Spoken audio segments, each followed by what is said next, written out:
आसन्तु श्रवण करिबा महापुरुष श्री श्री अच्युतानंद दासଙ୍କ कृत अबाध संगीता।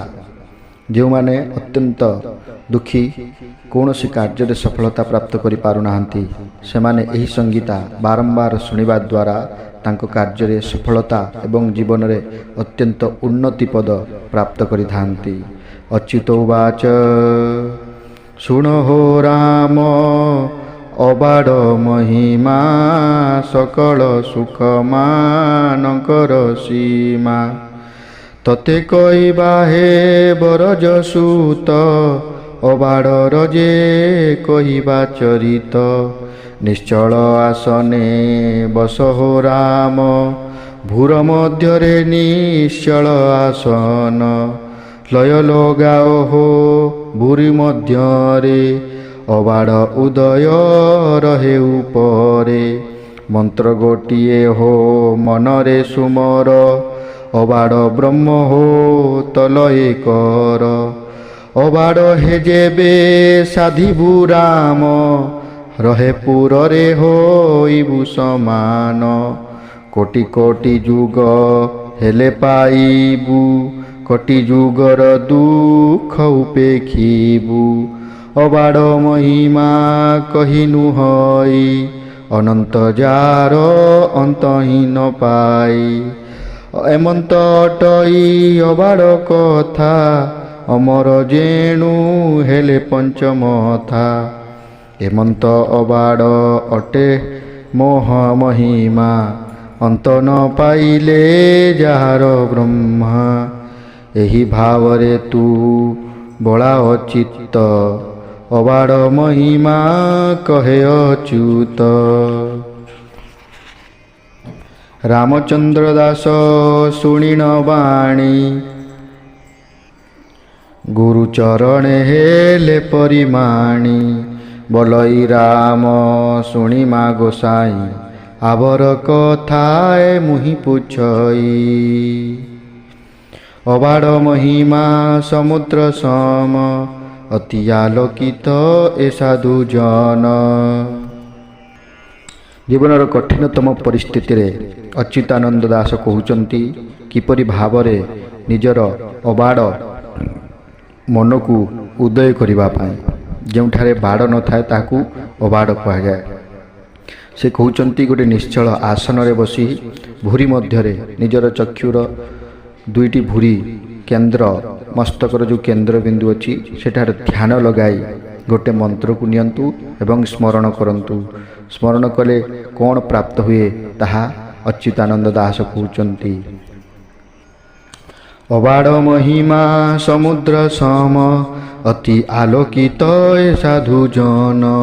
से कहउचंती अबाधर महिमा समुद्र समान जेपरि समुद्र कौन सी सीमा न थाए से भली समुद्र समान होची एई अबाध आचरणर महिमा। एमंते साधन मते कहिल कोटि पुरुष मो उद्धार कल। ई साधन जी रतवंती से मानकर पूर्व पुरुष अर्थात अनेक जन्मर पूर्व पुरुष मध्य एहा द्वारा से उद्धार करि पारंती। पूर्वे मो कोटि जुगर सुफल ईशित मात्रे मुपाइली फल अनंत कोटि जन्मर पुण्य फल द्वारा एही स्तुति श्रवण करिवार सौभाग्य प्राप्त होता है।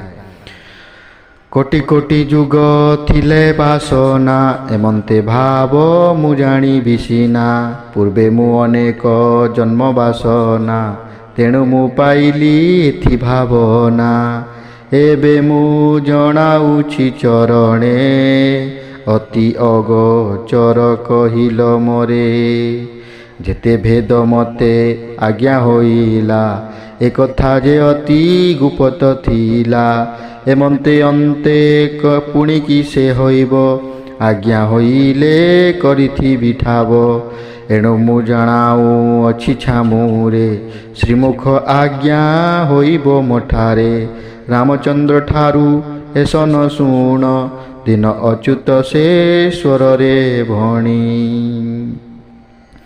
बोइले हो सुण बरज सुत जेमंते होइब एथु अनंत अति गुपत गहन साधन गुरु संखाली अटइए मान କୋଟି କୋଟିକେ ଗୋଟିଏ ଜାଣ, କୋଟି ପୁରୁଷ ହେଲେ ଉଦ୍ଧରିଣ। ଭକତମାନେ ଯେ ଜାଣନ୍ତି ଏହା, କରୁଣା ସିନ୍ଧୁ ଯେ ଯାହାକୁ ସାହା। କହିବା ତତେ ହୋ ଏଥି ସାଧନ, ହେତୁ କରିଥାଅ ବ୍ରଜନନ୍ଦନ। ଘୋର କଳି ଯୁଗ ଘୋଟିଣ ଜୀବ, ଧର୍ମାଧର୍ମ ଯେ ଢାଳେ ହେଁ ବୁଡ଼ିବ। ଏ ଭେଦମାନଙ୍କୁ ଜାଣିବ ଯେବା, ଭକତ ଜନେ କରୁଥିବେ ସେବା। ସଦଗୁରୁ ସେବା କରିବେ ଯେହୁ, ଅଚ୍ୟୁତ ବୋଲଇ ଜାଣିବେ ସେହୁ। ଧନ ମୋହରେ ପ୍ରାଣୀ ଯେ ମଜିବେ, ଏମନ୍ତେ ବଡ଼ ପଥ ମାନେ ଏଡ଼ିବେ। କୋଟିକେ ଗୋଟିଏ ଜାଣିବ ଯେହୁ, ଉପହାସିବେ ତାହାକୁ କେହୁ। ଆପଣେ ଆପଣେ ଜିତା ହୋଇବେ, ଏଡ଼େ ବଡ଼ କଥା କାହୁଁ ପାଇବେ। ମିଛେ ହୋଇଥିବେ ଆମ୍ଭେ ସେ ଜାଣୁ, ବିଷମ କନ୍ଦଳ ଲାଗିବ ତେଣୁ। ଯାହାକୁ ଶ୍ରୀହରି ଦୟା ହୋଇବ, କିଛି ସେ ଜାଣିବ ଏଥିରେ ଭାବ।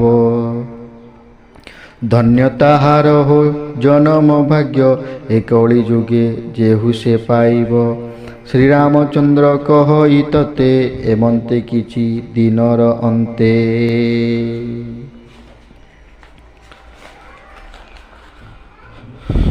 ବ୍ରଜ ଗଦାଧର ନାମେ କୁମର, କିଛି ଦିନ ହୋଇବ ଯେ ମୋହର। ଏ ଭେଦମାନ ସେହୁ ଯେ ପାଇବ, କହି ନୁହଁଇ ତାହାର ସେ ଭାବ। ଛାଇରେ ଛାଇ ପ୍ରୟେକ ମିଶିବ, ଜ୍ୟୋତି ବ୍ରହ୍ମରେ ସେ ଲୀନ ହୋଇବ। ତାକ ତାହାର କଥା ନ କହିଲେ ସରି, ଅବାଡ଼େ ମିଶି ସମାଧି ଯେ ଧରି। ଏମନ୍ତେ କିଛି ଦିନ ତହିଁ ଯିବ, ପାଳ ମୁକୁନ୍ଦ ତା ସୁତ ହୋଇବ।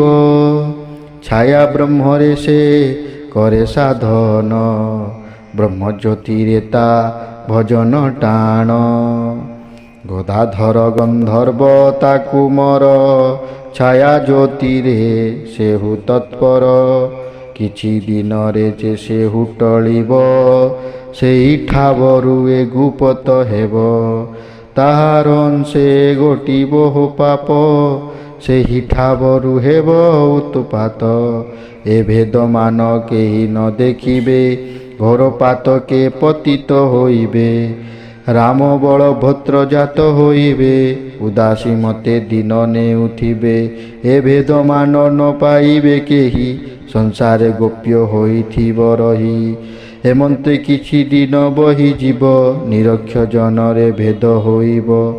ଉଦୟ କରିବେ କିଛି ଯେ ସେହି, ନିବିଡ଼ ଅନ୍ଧାର ଆଚ୍ଛାଦିମହି। ବର ଯେ ପୁଣି ହୋଇବ ଯେ ଜାତ, ବ୍ରଜକୂଳରେ ହୋଇବ ଶୋଭିତ। ଏ ଭେଦମାନ କିଛି ସେ ପାଇବ, ଅଦ୍ଭୁତରେ ଉଦୟ ହୋଇବ। ଏ କଳି ଯୁଗ ହେବ ବଡ଼ହୀନ, କଠିନେ ଏଥି ଥିବେ ସାଧୁଜନ। ତାହାର ପୂର୍ବ ଜନ୍ମର ବାସନା, ଅଦ୍ଭୁତରେ କହି କରିବ ଭାବନା। ଅବାଡ଼ ଭେଦ କିଛି ସେ ପାଇବ, ଅନହତରେ ଠାବତା ହୋଇବ। ତାହାର ମହିମା କହିବା କେତେ, ବେଳ ହୋଇବେ ଆସୀଣ ଭକତେ। ଦେଖା ଦେଖିତେ ଲୋକ ଉନ୍ମତ୍ତ, ସମସ୍ତେ ଆସି ହେବେ ଉପଗତ। ଶୋଧାଶୋଧି ବୋଧା ବୋଧି ହୋଇବେ, ଥକେ ରହିବେ ଥକେ ପଳାଇବେ। ଭକତମାନେ ନିର୍ବରଣେ ଥିବେ, ଦେଖା ଦେଖିଣି ଚକ୍ଷୁ ପ୍ରାୟ ଉଡ଼ିବେ। ସେହି ଠାବରୁ ହୋ ମିଳନ ହେବ, ଧର୍ମାଧର୍ମ ପଥ ମାନ ପଡ଼ିବ। ବିଷ ସମାନ ହେବ ହରିନାମ, ଏମନ୍ତ ଶୁଣାଯିବ କିଛି ଦିନ। ରଖିଥାଅ ବାବୁ ତୋହରି ଚିତ୍ତେ, ପ୍ରକାଶ ହେବ ଏ କଳିର ଅନ୍ତେ। ଯେବେ ଉକତ ଉଦୟ ହୋଇବ, ଏ ଗ୍ରନ୍ଥ ସାଧିଣେ ଶିରେ ବହିବେ। ଏ ଭେଦମାନ ନ କହିବୁ କାହିଁ, କଳି ଯୁଗକୁ ମୁଁ ଭୟ କରଇ। ମୋହରେ ବାବୁ ରଖିଥାଅ ଚିତ୍ତ, ସାଧନା କରିବୁ ଅନବରତ। ଅଜ୍ଞାନୀ ଆଗେ ଲୁଚାଇ ଥୋଇବୁ, ପଣ୍ଡିତ ଆଗେ କେବେ ନ କହିବୁ। ସଂସାର ମଧ୍ୟରେ ଅଟଇ ସାର, ଯେତେ କହିଲି ତ ହତ ହୋ ଆଗର। ଲକ୍ଷେ ସହସ୍ର ମୁନିଏ ଯାହାକୁ, ସମ ନାମ ନହିଲେ ଏ ପଦକୁ। ସୁଖ ସମ୍ପତ୍ତି କାଳେ ନାଶ ଯାଇ, ଇନ୍ଦ୍ର ସମ୍ପତ୍ତି କାଳେ ହେ ଖଣ୍ଡଇ। ବ୍ରହ୍ମା ସମ୍ପତ୍ତି ଯେ ହୁଅଇ ନାଶ, ଅନ୍ୟ ଅବା କିସ ଦେବା ସଦୃଶ। ଏମାନ ପୁଣ ବିନାଶ ହୁଅନ୍ତି, ଅବିନାଶୀ ପଦ ଏହୁ ନୁହନ୍ତି। ଏହୁ ଅବିନାଶୀ ପଦ ଅଟଇ, ଲକ୍ଷେଲୁ ଯୁଗ ବିଚିଳିଚ ନୁହଇ। ଏମନ୍ତ ଭାବ ଅଟଇ ହୋ ରାମ, ବିନାଶୀ ହେବୁ ଦିଅ ତୁ ମନ। ଏହି ଭାବରେ ତୁ ବଳାଅ ମତି, ଯୁଗେ ଯୁଗେ ଥିବ ବୋଲେ ଅଚ୍ୟୁତି।